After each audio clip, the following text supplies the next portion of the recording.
দিন ধরে ঠাকুর ঘরে প্রচণ্ড উপদ্রব করছে এই মশাই। এই যে মশাই, ভাবলাম যে ওকে কিভাবে ধরা যায়।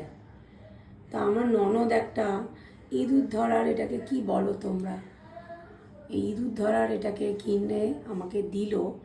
বললো যে দেখ, প্রচণ্ড মানে ঠাকুর ঘরের পুরো সব কেটে কুটে একাকার করছে, ধান টান কিচ্ছু রাখা যাচ্ছে না।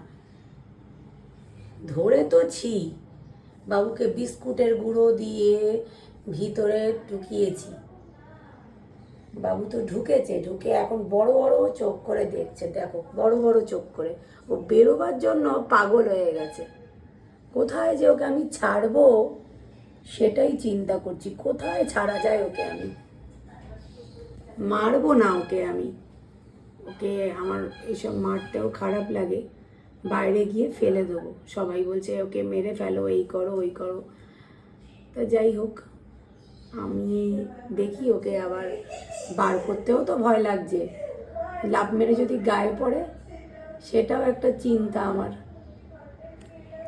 কি রে, কি করছিস? কতদিন ধরে তোকে খুঁজছি আমি, কতদিন। কেমন? একটু নড়ো তো, একটু নড়ো। অনেক হয়েছে, হ্যাঁ। এবার বাড়ি থেকে তুমি যাও, তোমাকে আসুক আজকে কর্তামশাই, এলে তোমাকে বাইরে গিয়ে ফেলে দিয়ে আসতে হবে।